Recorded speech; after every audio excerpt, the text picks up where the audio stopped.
At around 3:50 a.m. on Sunday, May 1, 2016, the South Korean police received a report from a sanitation worker. He discovered a strange-smelling sack near the Daegu estuary. Upon inspection, he opened a small hole in the sack and discovered the lower part of a human body inside, which was in the process of decomposition. The police quickly arrived at the scene and cordoned off the area.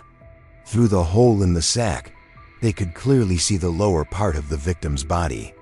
After opening the sack, the police confirmed that it was the lower part of an adult male, with multiple injuries on his body. Due to prolonged exposure to water, the victim's body was swollen and in the process of decomposition. Forensic experts confirmed that the time of death was about a month ago. If this story caught your interest, don't hesitate to leave a like as a way to encourage us.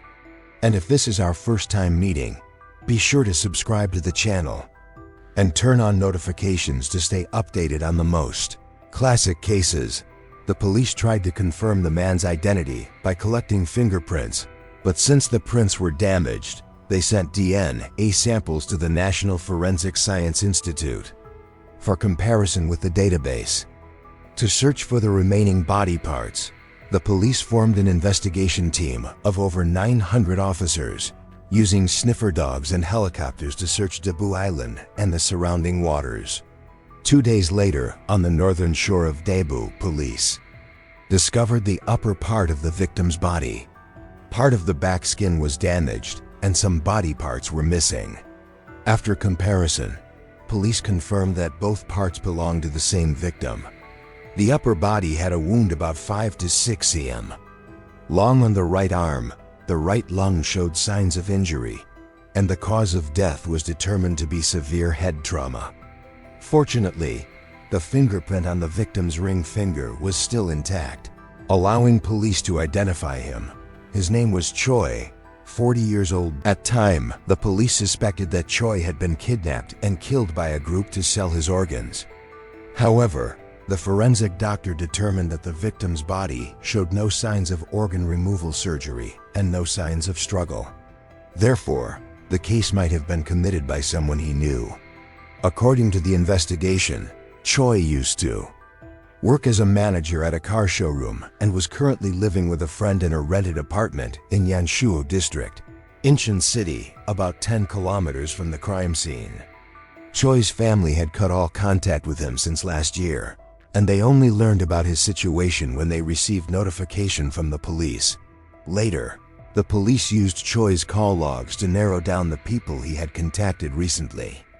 The last person Choi contacted was Jo Seung-ho, his roommate.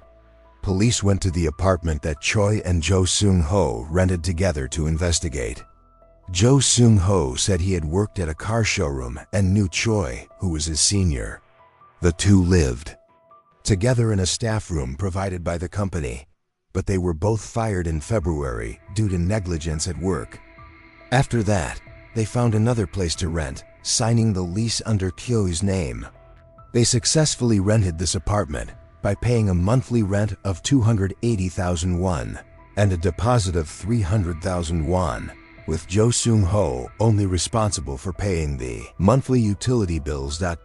Jo Seung-ho said that Choi was a good person, and their last call was on April 12th, when Choi told him that starting that day, he had to go on a business trip and wouldn't be back to the apartment for a while. When questioned by the police, Jo Seung-ho responded calmly, fluently, and showed no signs of suspicion. Later, the police wanted to check Choi's personal belongings in the apartment to aid their investigation. But to their surprise, when asked, Jo Seung-ho suddenly said the place was very messy and it wasn't convenient for others to come in. This strange reaction raised the police's suspicions. Despite the resistance, they forced their way into the apartment. The room was very messy, belongings scattered on the floor, and a foul smell filled the air. On the wall, police found some blood splatters. When they reached the bathroom, the smell grew stronger. Police collected blood samples from the room to compare with Choi's DNA and later confirmed that the traces belonged to the victim. That same afternoon, The police officially arrested the suspect, Jo Seung-ho, on charges of murder and other related crimes. When taken into custody, Jo Seung-ho remained calm and did not resist. Notably, during the arrest, the police did not cover the suspect's face, and his image quickly spread across social media that Jo Seung-ho, 30 years old, had previously lived with his girlfriend in a commercial building in Yeong City. Together, they opened a cafe and over 9 months of operation earned a significant income. However, one day, Jo Seung-ho's girlfriend took all the business money and fled, leaving the cafe to survive only on daily earnings. The business became increasingly difficult. Although Jo Seung-ho tried borrowing money from everywhere, the cafe eventually went bankrupt. In December 2014, he started working hard to repay debts. Later, Jo Seung-ho found a job at a car showroom and became acquainted with the victim, Choi. He saw Choi as a senior and tried to learn from his experience. His life began to improve, and he thought this would be a stable long-term job. But after making a mistake at work, both of them were fired. Jo Seung-ho began renting a place with Choi and found work at another factory to make ends meet. At first, when questioned about the case, Jo Seung-ho told the police that he did not intend to kill Choi. At that point, he couldn't bear it any longer and confessed the entire story. On March 10, 2016, he and Choi went to karaoke together. Later, Choi got drunk and wanted to have a sexual relationship with Jo Seung-ho, even saying that after each time, he would pay 300,000 won or give a gift of equivalent value as a reward. Burdened by mounting debts, Jo Seung-ho agreed to the request. However, after it was over, Choi not only refused to pay but also spoke badly of Jo Seung-ho and even demanded that he move out of the house, making Jo Seung-ho's situation even more difficult. On March 31, 2016, Jo Seung-ho and Choi met at a bar in Incheon.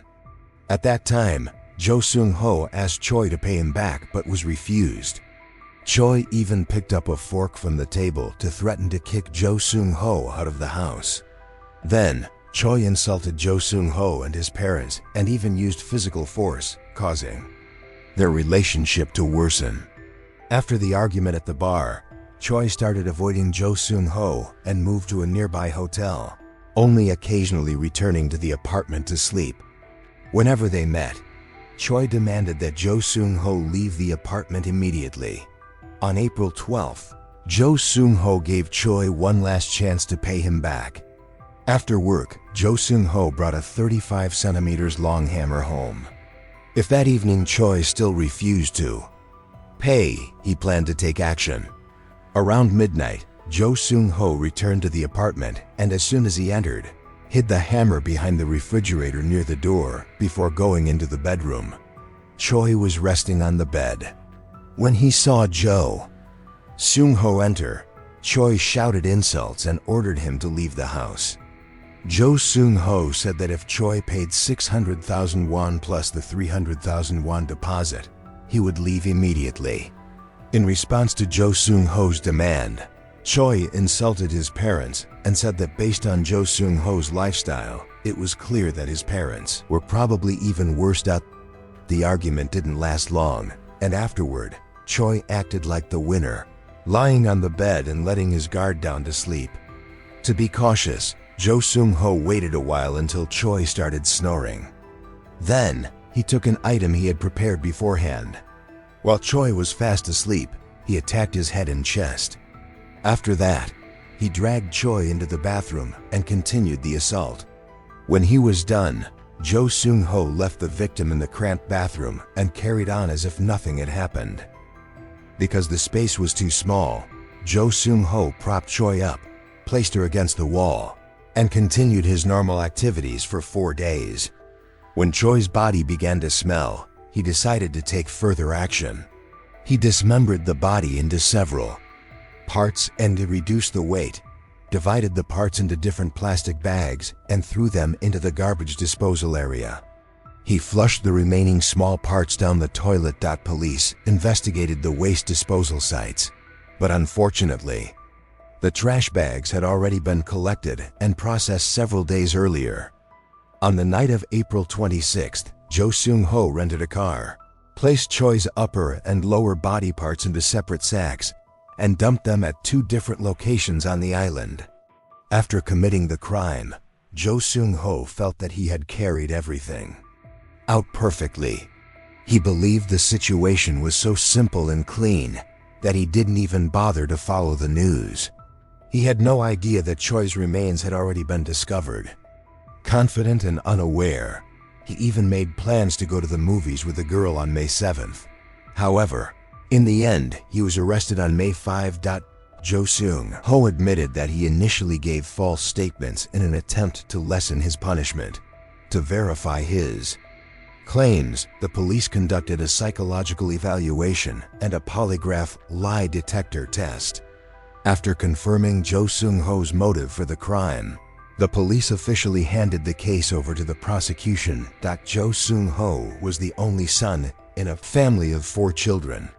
He had average intelligence but a strong sense of pride.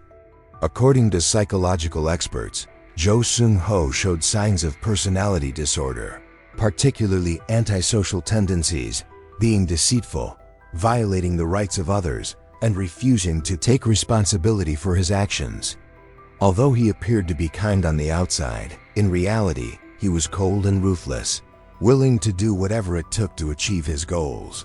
After the details of the case were made public, many people who knew about Jo Seung-ho came forward to speak with the media.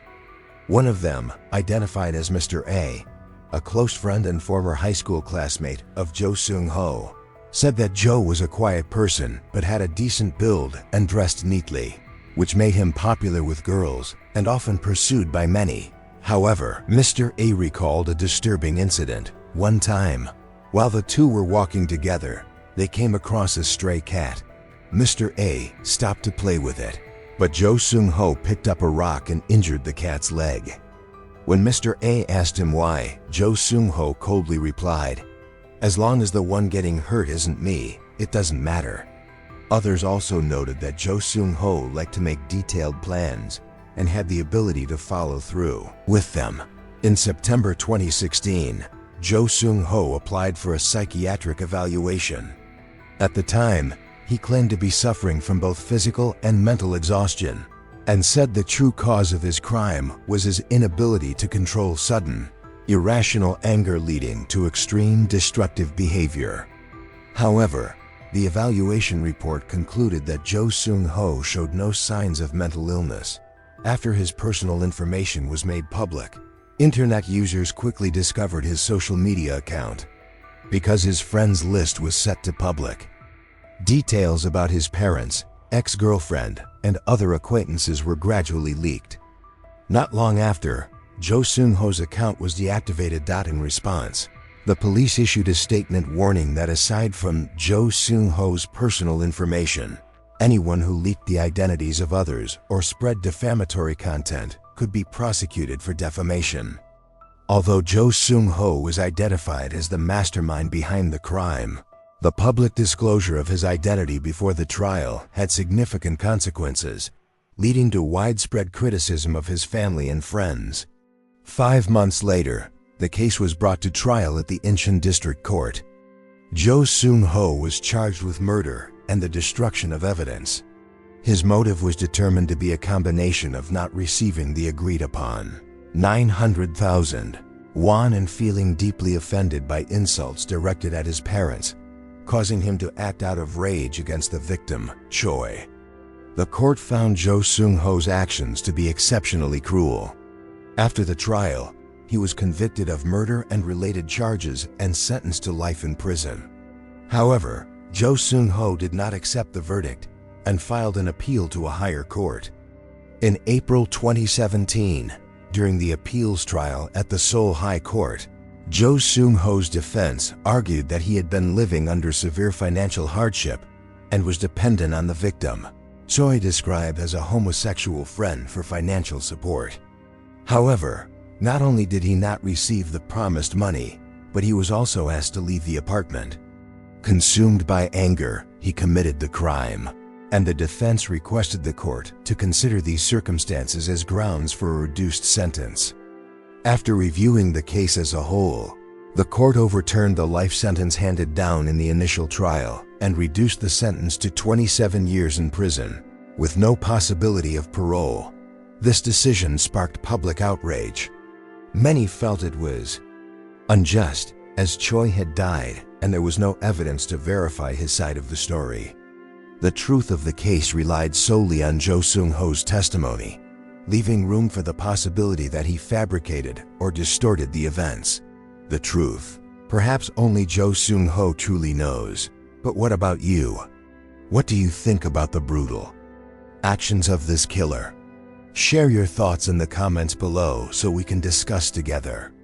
And before you go, don't forget to hit like, follow the channel, and turn on the notification bell to stay updated on more chilling and classic crime cases.